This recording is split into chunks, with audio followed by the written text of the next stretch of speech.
Hi, Craig Wilson here, and this is the Making the Media podcast.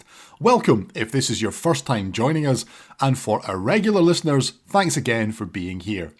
Michael Jermey is my guest for this episode, and he's the Director of News and Current Affairs for ITV in the UK. He's responsible for all of the regional, national and international content produced by ITV, who are one of the country's largest commercial broadcasters. So how do they balance the need for high-quality local and national TV services, along with increasing demands for digital content in a highly competitive market, while retaining and attracting new audiences? Well, in addition to their current output, ITV have ambitious plans, including the launch of a new streaming channel called ITVX, which will have a distinct news service. We'll talk about all of that and more, but first I asked Michael to outline a bit of background to ITV itself. ITV was the second channel launched in the UK back in 1955. The BBC were there before us, but we were really the first commercial broadcaster in Europe. It was set up in the 1950s as a collection of regional stations that came together for national broadcasting, evolved over the 50 years after that, and then from about 2004 came together as one company. It's now one organisation that broadcasts to most of the United Kingdom. It has a big international production business, and in fact, its production arm is as big now as its broadcast arm within the UK. But that regional heritage that ITV's had right since the beginning is still there, with strong regional news programming right across the country. And we produce both network news and regional news. And the viewership for those two is very similar. We get millions of viewers in the 6 to 7:30 news period, and as many people watch our regional output as watch our national output. So you mentioned there about the strong heritage that ITV has in regions, and I want to explore that a little bit. How would you characterise the kind of relationship that your audience has with the staff who work in the regions? You know, one of the things that we've explored a bit in the podcast is about that close relationship that people feel to local news. I wonder how you would describe that within the ITV regions. Yeah, no, I think you're absolutely right. My experience of that, and I've worked both in regional journalism and in national journalism, is that viewers value both. But it's probably not too strong a thing to say that a lot of viewers love their local news broadcast. They feel that it's part of their community. They're much more interested in meeting their regional news presenter than they are a national news presenter. And there's a real affinity between the audience and the broadcast in most regions right across the country. And what do you think that says about the nature of news that's expected to be delivered in those regions? Yeah, I think people want slightly different things from national broadcasting and regional broadcasting. National broadcasting, they absolutely expect accuracy, due impartiality, high levels of professionalism, news that affects the whole country. They like a window internationally on the world. And they expect a lot of those same things from a regional broadcast. They absolutely want it to be accurate. They absolutely want it to be impartial. They want it to be professional. But they're also looking for a connection that involves warmth, that involves a sense that that broadcast is on their side, that it celebrates the region that they're in. They also are pleased when they see young journalists working on that service, perhaps young journalists who've grown up in the region, who are still learning their craft. They're pleased when they see those people's careers progress over time. Sometimes very proud when a journalist who started perhaps in their early 20s in their region goes on to be a national broadcaster later. And so there's a close connection between the audience and the regional broadcaster. It feels more a relationship of family, perhaps. That may be an exaggeration, but there is that sort of familial connection, and it's a much more intimate relationship. people, hear their particular village or certainly their town mentioned on the broadcast from time to time. They like that connection, and they feel a sense of ownership of their local station that perhaps they don't feel, and it's much harder to feel, of a national broadcaster. You mentioned earlier on about how ITV was that collection of regions that's come together as one company. How important is it to maintain that sense of a local connection, even although it is now ITV PLC as opposed to Carlton or Granada or Yorkshire or the regions that existed before? It is important, and it runs through ITV's DNA. So we are a big company, ITV PLC, a publicly quoted company with big international production arm around the world. But we are also a local broadcaster right across the vast majority of the UK. We have 30 offices in every corner of England, Wales, Northern Ireland, Southern Scotland, and the Channel Islands. And we would sacrifice that local connection at our peril. We get big audiences for our local news programming everywhere. And I think the advantage nowadays of the combination of all those regions as part of a bigger news division are that they are fully invested in, work on the latest technology, are able to learn from each other, but are also still genuinely, authentically local. All the decision making about what they cover, the running order on a given day, the stories they're interested in, all those decisions are made locally rather than at head office. And in a sense, ITV as a whole is able to support all those local newsrooms in making programs with high production values and with proper investment behind them. So you mentioned there about 30 offices across the sort of nations and regions of England, Wales, and Northern Ireland and Southern Scotland. Some of the regions are quite large. I mean, Wales, for example, is covering an entire nation. So how important or how challenging is it, I guess, to cover some of those regions? I mean, you mentioned about the Southern Scotland, so Border, for people who don't know, covers the northern part of England and Southern Scotland, very rural area, lots of different challenges along the way, as the Isle of Man included in that as well. So I'm interested in how you deal with those kind of challenges of covering those kind of areas. Sure, I think there's a balance to be struck. In an ideal world, most people would probably want a high production value, expensive looking television news service about their local town. The truth is, though, that the economics of that just wouldn't work. And so if you try very local television, on the whole, it has much lower production values, probably journalism that isn't of quite the same standard, a look and feel that viewers feel doesn't compare with national broadcasting. But what we've found with regional broadcasting is if you get the size of area right, and we can discuss that further in a moment, you can have those same high production values, strong journalism, rich variety of stories, and a program that people feel is sufficiently local, but also a compelling and attractive watch. ITV has tweaked the shape and size of its regions over the years, and it's been an iterative process. And I think where we are now, with 18 separate and distinct programs, we've got the regionality about right.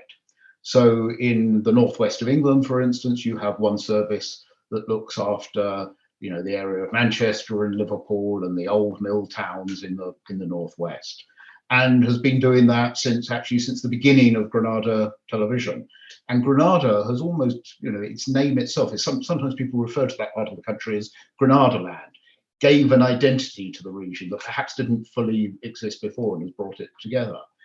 Some areas are much smaller than others. So you talk about a big rural region like Border television, and it covers from the Lake District up into southern Scotland, from Stranraer right across to Eyemouth in the east of Scotland. But it's an area that has a very rural nature. A lot of issues affect people right across that area in common. And we devote a lot of broadcasting hours to a predominantly rural region. And the share for border television is higher than the share you get for a lot of urban areas. So it suggests the viewers, even in a very big region, think we're doing something right. We've talked a lot about broadcast, Michael, but as we know, the world has moved on. It's not just about broadcast now. So how are ITV News addressing, people who want to get news online, they want to get news on their phone? How are they addressing those kind of markets now? No, you're absolutely right. Consumer behavior has changed over the years. The advent of digital technology means people are consuming news in lots of different ways. And we're trying to, with both regional broadcasting and national broadcasting, reach viewers, consumers, even now readers sometimes of our content in the way they want to consume it. So our big broadcast programs are still very well watched, but it's possible to go to our app or to our website and see a similar agenda covered at all hours of the day. It's possible to engage with ITV News or parts of ITV News in different regions through social media. So we are on most of the platforms where our consumers want to see us. And we've also in recent times honed our product to work on those platforms and also to go after particular parts of our potential audience. So we identified, for instance, a small number of years ago, that young people, they trusted ITV News, but they slightly thought that it was something their parents watched. And here I'm talking about a teenage audience. So we launched a program specifically for them called The Rundown. We put it on social media platforms where they were active. Our daily bulletin we put out at 3:45 when schools were letting their pupils go home. And it's had a massively positive response. It has the same public service values as all our programs, but it is presented in a style aimed at appealing to 14 to 17-year-olds. And the way we know that it appeals to them is we went out before we launched it and asked them what style they wanted that broadcast to have, and have checked in with them subsequently. So that's an example, if you like, of values that we hold dear around public service broadcasting, being impartial, being accurate, covering stories of some consequence, but very much doing it in a style that different parts of that audience want to consume. And I think that's one of the great benefits that digital technology gives you, is that you can target specific bits of the audience. We launched on TikTok probably only a year ago, and we've now got 1.3 million followers on TikTok. It has a completely and utterly different style from our main programs, but again, the same value and the same content, the same essential content. And one of the things we've actually found, perhaps a little bit to our surprise, is that elements of our traditional work can work very well in that different context. So a half-hour program like News at 10, the top lead-in, written distinctly by Tom Bradby, that really sort of sometimes cuts to the essence of a story. When you put that out as a 40-second TikTok, you can get an awful lot of young people who perhaps don't want to spend half an hour watching a program, but like a personalized take on the story, and that can really cut through in that new environment.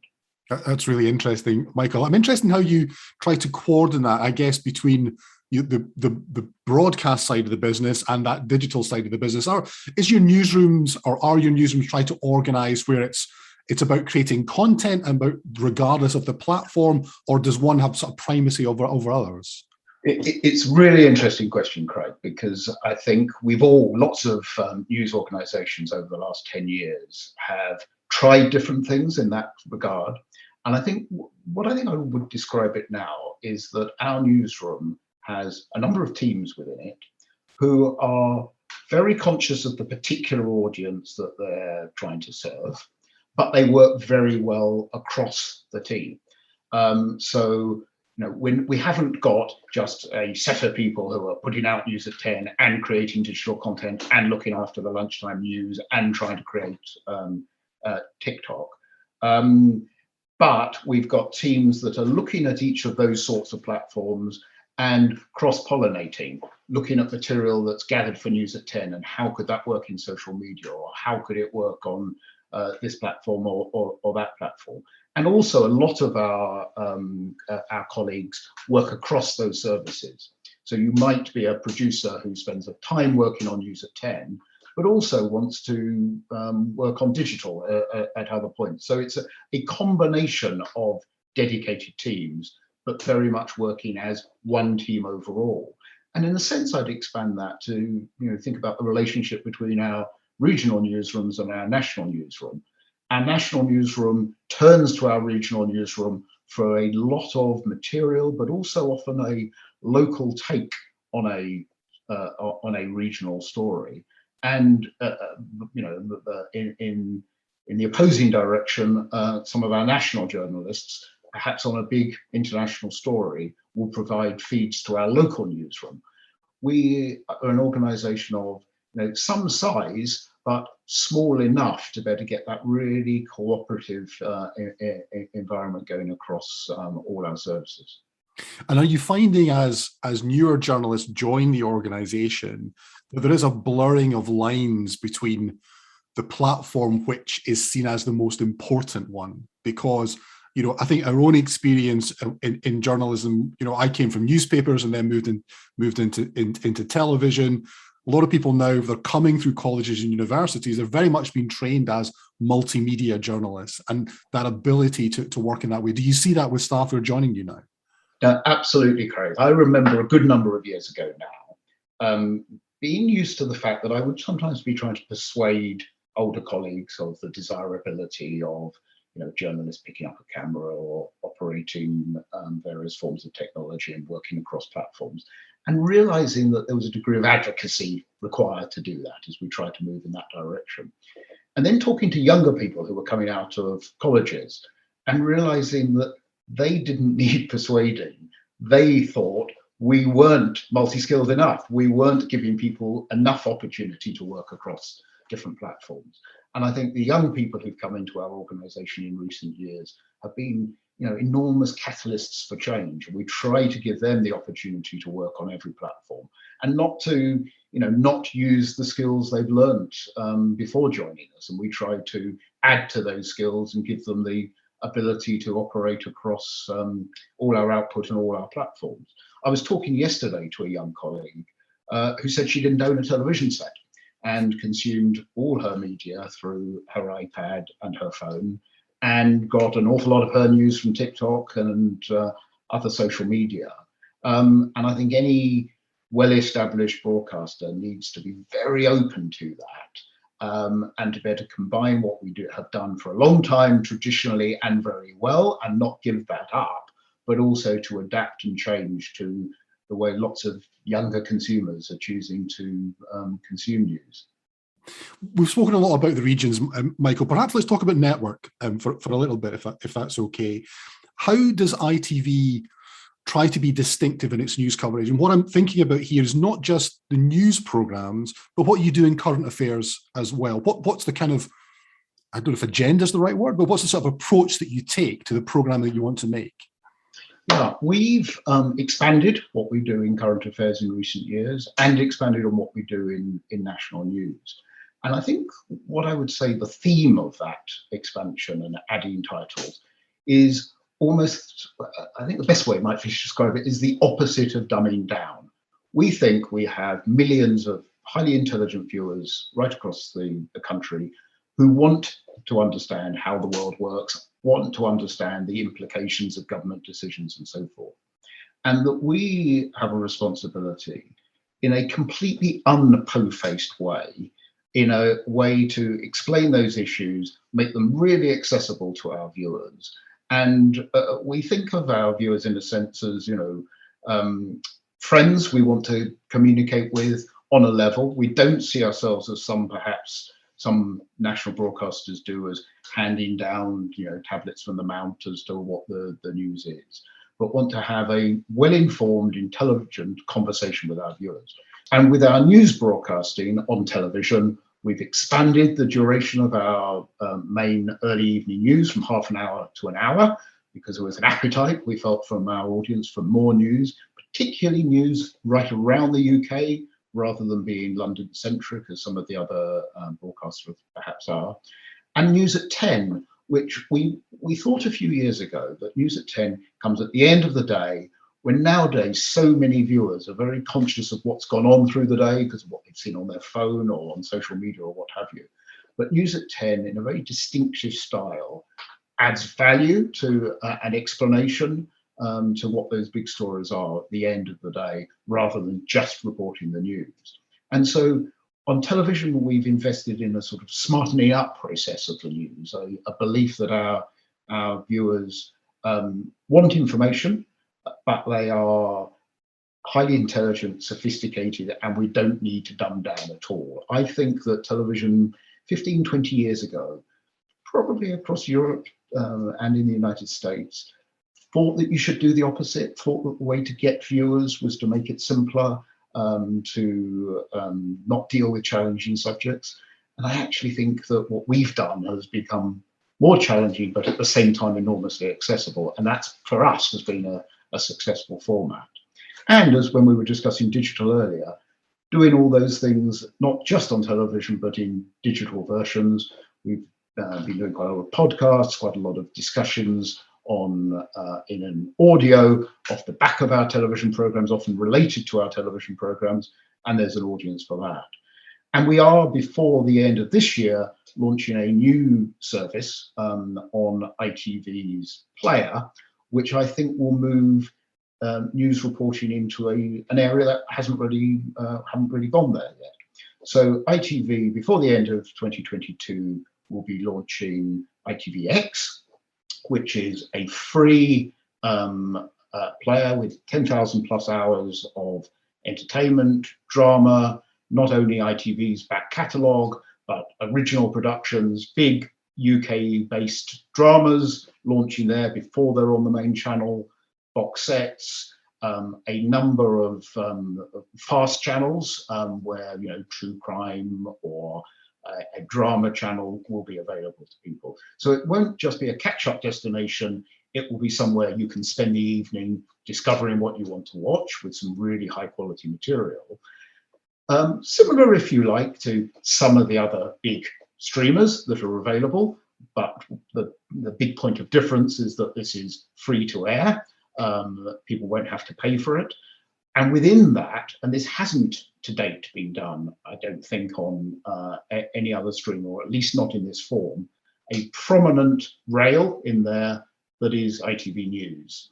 And you will be able to see an up-to-date video on demand bulletin and coverage of all the main stories of the day, made for ITVX, made for the platform. So we've taken on 20 new journalists working as part of the overall team. We're investing several £million in the news product on the rail.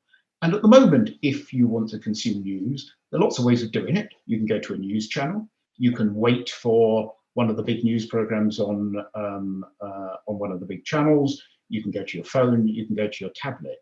But you can't at the moment see on a connected television set in the corner of your room news on demand that allows you to select what stories you want, to be of high quality and constantly updated. So it's not repeat television, it's up-to-date news.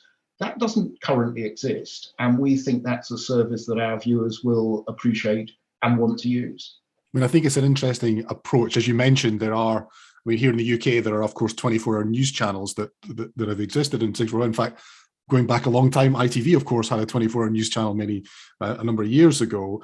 But I'm interested in that kind of approach, Michael, about, is that trying to reflect the lives that people lead today, where I've got 20 minutes free, I wonder what's happening, and I have try and take advantage of that, as opposed to appointment to view television, which is something like the News at 10 that you mentioned? It is absolutely that. And I don't want to be at all dismissive of other forms of television news. There are times when you want to go to a news channel, you want to spend an hour watching a live event, or even an hour just catching up on all the news of the day. I don't think appointment to view news programs on the big entertainment channels will disappear anytime soon either.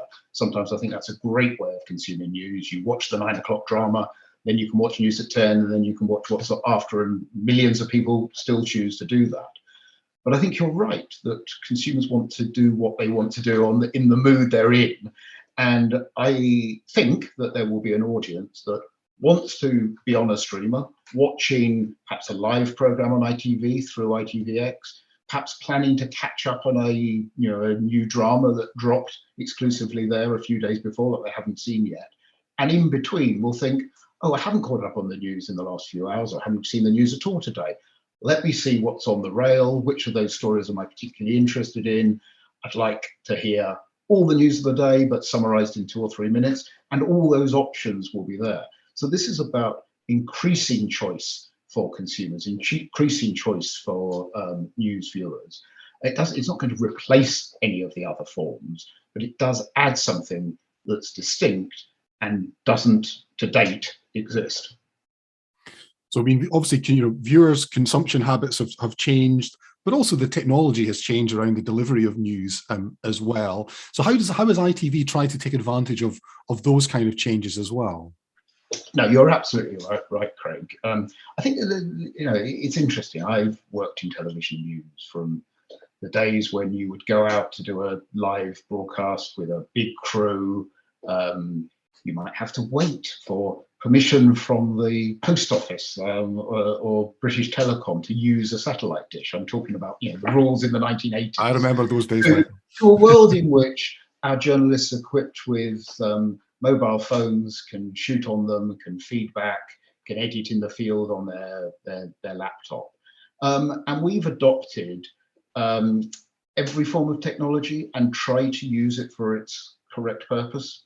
So there will be high-end documentaries that we will still film on high-end cameras, use the latest, quite large, state-of-the-art editing equipment to produce an almost filmic feel. On other occasions, we will use a single camera operated by a regional journalist who will turn that around on their laptop, feed back over the 4G or 5G network and get it on the news within an hour. And then I think most interestingly, in a way, is that middle space where you actually find some of that lightweight technology that doesn't slow you down, doesn't make you obtrusive, used on some of our films. For instance, the documentary we're putting out this week on human rights in Qatar, where you make great use of that lightweight technology to tell a story that would have been very hard to tell with big traditional television crews. So it's finding the right technology and using it in the right way. I think technology is helping us link up our organization so that a journalist working in Newcastle can see instantly material shot in Bristol that might have relevance to the story that they're working on, that all our journalists can use planning tools where they see what every other bit of ITV News, whether it's elsewhere in the UK or internationally, is working on that day. Accessing video from anywhere across the organisation, being able to edit it and get it to air in different forms for different audiences. And I think technology over the time I've been working in television has just enabled better and better journalism. And I see that trend continuing. Is also a part of it about enabling people to work more efficiently?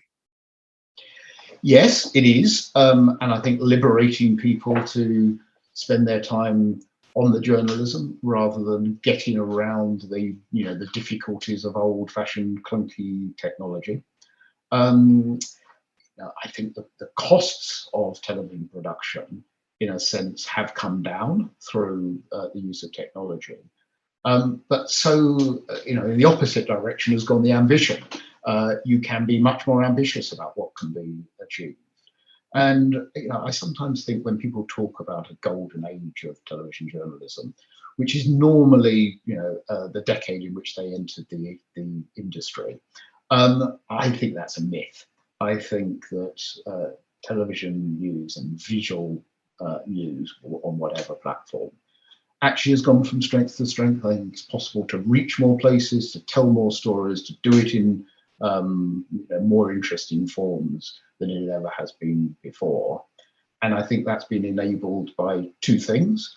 One, lots of new, younger, bright people coming into the industry with new ideas, and it's a form of journalism that has existed for a bit over half a century, but it's still developing in terms of the intellectual power that's being put into it, but also absolutely crucially in terms of the technology and the ability to take lightweight news gathering or lightweight production tools to better move video around an organization and around the world quicker than ever before. And all of that has driven our ability to and aided our ability to tell stories.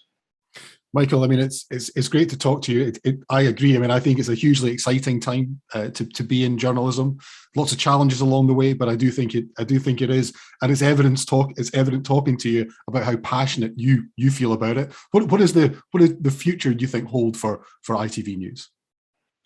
I think the future of ITV News is continuing to build on the great legacy that we've established over the decades of bringing to our audience stories that matter to them, stories that affect them, often people-centered stories, to do that in a way that adds real public value to our society and our democracy. I think that we brought stories to people that matter, that have helped change the world, that have helped allow our viewers and UK citizens to hold power to account. And that in the future, I see us continuing to do that, but always doing it in a changing context, using new technology, new equipment that comes along to help us do that, and finding ways that younger audiences who choose to watch and consume news in different ways, that we adapt to that we don't get stuck in a view that the way we do things is the only way of doing it, that we learn from other bits of the industry, we learn from other content creators outside of the news sphere, that we continue to evolve and continue to be relevant, relevant to our viewers on whatever device or platform they want to watch. And I think ITV News does have a great history, but I also believe that our best years are ahead of us. Yeah, that's a great thought to kind of end things on. So Michael, there is one question I ask everyone who's on the podcast, so I will ask you. So what is it, if anything, that keeps you up at night? Yeah, I sleep pretty soundly. I don't worry too much about things. I think there are important challenges that we need to be aware of. I think there are more people than there were 10 years ago who try to question the veracity of honest journalism. I think that some of the things you've seen in the United States, where there's a lack of sharing of a common set of facts, which makes democratic debate really quite hard. And I think the importance of public service broadcasting has never been greater. And I very much hope that in European democracies, in the UK, sensible things are done to ensure that that continues to exist going forward. I think in the UK, we have a number of public service broadcasters and a competitive news environment, all of which help underpin free debate, freedom of speech, democratic politics under the rule of law. We are one of the institutions that reinforces that and allows that to be healthy. And I think all of us involved in that, and also the wider political world and the wider citizenry, should recognise the value of that and ensure that we preserve it for the next decade and beyond.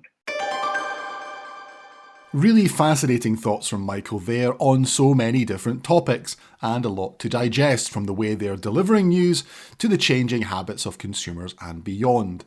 Now, don't forget to subscribe to the podcast on your platform of choice to get notified when the latest episodes are released.